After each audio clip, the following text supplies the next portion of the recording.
बूढ़े भिखारी की कहानी। हर दिन एक भिखारी दरवाजे के पास आकर भीख मांगता था और घर का मालिक हमेशा घर के बाहर आते ही उसे देखकर फिर जाया करता। कई बार उसके लिए गालियाँ भी बकता। वो कहता, तू जिंदा ही क्यों है? पूरी जिंदगी ऐसे ही भीख मांगेगा क्या? धरती का बोझ क्यों बना बैठा है? और कभी कभी उस भिखारी को गुस्से में वह धक्का भी मार दिया करता। इतना कुछ हो जाने के बावजूद अधिकारी के मुंह से सिर्फ यही निकलता कि भगवान तुम्हारे पापों को माफ़ करे। एक बार सेठ को धंधे में बड़ा नुकसान होने की खबर मिली। सेठ बहुत परेशान था कि तभी उसके दरवाजे पर वही भिखारी आया। गुस्से में अपना आपा खोते हुए सेठ ने उस भिखारी को पत्थर दे मारा। पत्थर लगने के कारण भिखारी का सर फूट गया और उसके सर से खून बहने लगा। फिर भी दर्द से कराहते हुए भिखारी ने इतना ही कहा, भगवान तुम्हारे पापों को माफ़ करे। भिखारी वहाँ से चला गया। सेठ सोच में पड़ गए। भिखारी को पत्थर मारा, फिर भी उसने सिर्फ प्रार्थना की। सेठ का गुस्सा शांत हुआ, सेठ का मन शांत हुआ। भिखारी का रहस्य जानने के लिए सेठ ने भिखारी का पीछा करना शुरू कर दिया। भिखारी जहाँ जहाँ जाता सेठ उसके पीछे पीछे जाता। सेठ ने देखा कि कोई उसको खाना देता, कोई उसको मारता, कोई अपमानित करता तो कोई गाली देता। लोग भिखारी के साथ चाहे जैसा व्यवहार करते, लेकिन भिखारी सबके लिए एक ही प्रार्थना करता, भगवान तुम्हारे पाप माफ़ करे।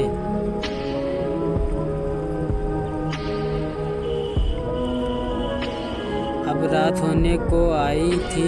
भिखारी अपने घर जाने के लिए लौटा। वो अपने घर पहुंच गया, लेकिन सेठ अब भी उसका पीछा कर ही रहा था। एक पुरानी टूटी हुई खटिया पर एक बूढ़ी औरत लेटी हुई थी। काफ़ी कमज़ोर और बीमार लग रही थी। वह भिखारी की पत्नी थी। अपने पति को वापस आता देख वह खाट से उठ खड़ी हुई। पत्नी ने अपने पति के भीख वाले कटोरे में देखा, उसमें सिर्फ आधी बासी रोटी थी। उसे देखकर वह बोली, आज बस इतना ही मिला? और हाँ, आपके सिर से खून निकल रहा है, ये चोट कैसे लगी? बूढ़ा भिखारी बोला, आज बस इतना ही मिला, किसी ने कुछ दिया ही नहीं, सब ने गालियाँ दी और एक नए पत्थर भी फेंका, इसीलिए मेरा सर फट गया। एक गहरी ठंडी सांस लेकर बूढ़ा भिखारी फिर से बोला, या मेरे ही पापों का फल है। तुम्हें याद है कुछ सालों पहले हम कितने अमीर थे? क्या कुछ नहीं था हमारे पास हर चीज़ ज़रूरत से ज़्यादा थी, लेकिन हमने कभी दान नहीं किया। और उससे भी बुरा हमने उस अंधे भिखारी के साथ किया जो हमारे द्वार पर भीख मांगने आया करता था। बूढ़ी पत्नी की आंखों में आंसू आ गए। वह बोली, हाँ, हम उस बेचारे अंधे के साथ बहुत बुरा करते थे, उसका अपमान करते थे, उसे खाने के लिए रोटी की जगह कागज़ दिया करते थे, उसका मजाक उड़ाया करते और कभी कभी मारा भी करते। मैंने कभी उसका रास्ता नहीं दिखाए। एक बार मैंने उसके मुंह पर मिट्टी भी फेंकी थी और वह हमेशा दुखी होकर यही कहता कि भगवान तुम्हें तुम्हारे किए की सज़ा देगा, भगवान तुम्हें पापों की सज़ा ज़रूर देगा। उसका श्राप सच हुआ और हम इस दुख भरी ज़िंदगी में आ गए। भिखारी बोला, हाँ, उसका श्राप सच हुआ, इसीलिए मैं किसी को बद्दुआ नहीं देता, चाहे कोई मेरे साथ कैसा भी बर्ताव करे। मैं हमेशा उसके लिए प्रार्थना करता हूँ। मैं नहीं चाहता कि कोई भी हमारे जैसा ज़िंदगी अनुभव करे, किसी को भी हमारे जैसे दुखों का सामना करना पड़े। वो नहीं जानते कि वह कितना बड़ा पाप कर रहे हैं, इसीलिए आजमाने में हुए पाप ऐसी सज़ा किसी को मिलने में नहीं चाहता।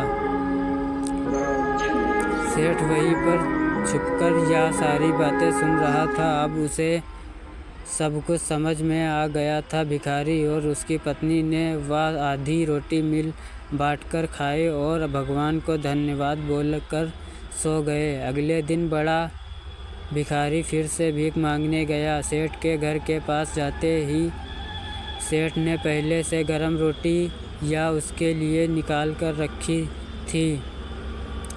उसे देते हुए सेठ विनम्रता से बोला, माफ़ कर दीजिए बाबा, उसे बहुत बड़ी गलती हो गई।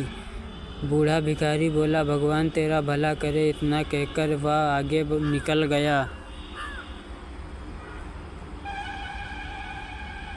इस कहानी से जो सीख लेने लायक है वह बड़ी ही सिंपल है कि आदमी चाहे किसी के बारे में बुरा चाहे या भला चाहे, लेकिन भगवान सिर्फ कर्म के हिसाब से उसको फल देता है। क्या हुआ अगर भगवान नहीं दिखता है, लेकिन यह बात बिल्कुल सच है, उसके खाते में सबका हिसाब बहुत बहुत पक्का होता है। इसीलिए जब किसी के लिए कुछ भी करो तो अच्छा ही करो। ऐसी ही और वीडियो देखने के लिए हमारे चैनल को सब्सक्राइब